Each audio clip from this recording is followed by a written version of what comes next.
നമുക്ക് ഒരു ചെറുപയർ കറി ഉണ്ടാക്കാം. ചെറുപയറിന് ഒത്തിരി ഹെൽത്ത് ബെനിഫിറ്റ്സ് ഉണ്ട്.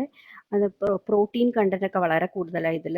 പിന്നെ മുളപ്പിച്ചൊക്കെ കഴിക്കുകയാണെങ്കിൽ കാലറീസും കുറവാണ്, എന്നാൽ കൂടുതൽ ആൻറ്റി ഓക്സിഡൻസും ഉണ്ട്. അങ്ങനെയാകുമ്പം ഈ ഡയറ്റൊക്കെ നോക്കുന്നവർക്ക് ഒക്കെ വളരെ നല്ലതാണ് ഇത്. പിന്നെ ആണെങ്കിൽ ചീത്ത കൊളസ്ട്രോൾ ഒക്കെ കുറയ്ക്കാൻ സഹായിക്കും.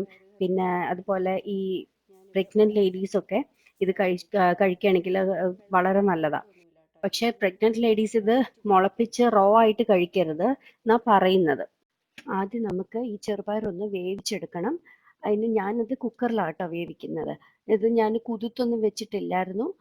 ഞാൻ കഴുകി വൃത്തിയാക്കിയെടുത്ത് അതിനകത്ത് കുറച്ച് വെള്ളവും ആവശ്യത്തിന് ഉപ്പും, പിന്നെ ഞാനാണെങ്കിൽ ഒരു അല്ലി വെളുത്തുള്ളിയും കൂടെ ഇടും. വെളുത്തുള്ളി വേണ്ടെന്നുണ്ടെങ്കിൽ ചേർക്കണ്ട കേട്ടോ. അപ്പോൾ ചെറുപയർ അവിടെ ഇരുന്ന് വേവട്ടെ. അപ്പോഴത്തേക്ക് നമുക്ക് ഇതിനകത്തോട്ട് ചേർക്കാനുള്ള അരപ്പൊന്ന് അരച്ചെടുക്കാം. അതിനായിട്ട് ഞാനിവിടെ 1/2 കപ്പ് തേങ്ങയാണ് എടുത്തേക്കുന്നത്. ഇതിൻ്റെ കൂടെ ഒരു 3 വറ്റൽമുളക് കൂടെ ചേർക്കുന്നുണ്ട്. ഇനി ഒരു 1/4 ടീസ്പൂൺ ജീരകവും ഒരു 1/4 ടീസ്പൂൺ മഞ്ഞൾപ്പൊടിയും കൂടെ ചേർത്ത് നല്ല പേസ്റ്റ് പോലെ അരച്ചെടുക്കാം. ഇനി നമുക്ക് കുക്കർ ഒന്ന് തുറന്ന് നോക്കാം. ഞാനിവിടെ ഒരു മീഡിയം ഫ്ലെയിമിൽ ഒരു 5 വിസിലാട്ടോ അടുപ്പിച്ചേക്കുന്നത്. ഇപ്പം പയറൊക്കെ നന്നായിട്ട് വെന്തിട്ടുണ്ട്. ഇനി നമുക്ക് ഇതിനകത്തോട്ട് നമ്മൾ അരച്ചു വെച്ചിരിക്കുന്ന അരപ്പ് ചേർത്ത് കൊടുക്കണം. ഞാനാണെങ്കിൽ ഒരു 1/4 ഗ്ലാസ് വെള്ളം ഒഴിച്ചിട്ടാണ് അത് അരച്ചെടുത്തേക്കുന്നത്. പക്ഷേ ഇത്ര വെള്ളം പോരാ, നമുക്ക് കുറച്ചുകൂടെ വെള്ളം ഒഴിച്ചു കൊടുക്കണം. അപ്പം ഒന്നുകിൽ തിളപ്പിച്ചാറിയ വെള്ളം ഒഴിക്കുക, അല്ലെങ്കിൽ തിളച്ച വെള്ളം ഒഴിച്ചാൽ മതി. പച്ചവെള്ളം ഒഴിക്കരുത്. പച്ചവെള്ളം ഒഴിച്ചു കഴിഞ്ഞാൽ കറിക്ക് ഒരു പച്ച ചുവ വരും.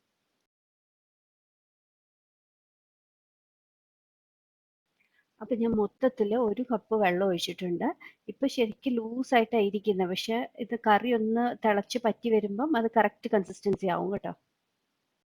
ഈ സമയത്ത് നമ്മൾ ഉപ്പൊന്ന് നോക്കണം. ആവശ്യമുണ്ടെങ്കിൽ ഉപ്പൊക്കെ ഇട്ട് കൊടുക്കണേ. ഉപ്പ് വേണ്ടി വരും, കാരണം നമ്മൾ ഈ ചെറുപയർ വേവിച്ചപ്പോൾ മാത്രമല്ലേ ഉപ്പിട്ടുള്ളൂ. ഇനി ഇത് ഇരുന്ന് നന്നായിട്ടൊന്ന് തിളക്കട്ടെ.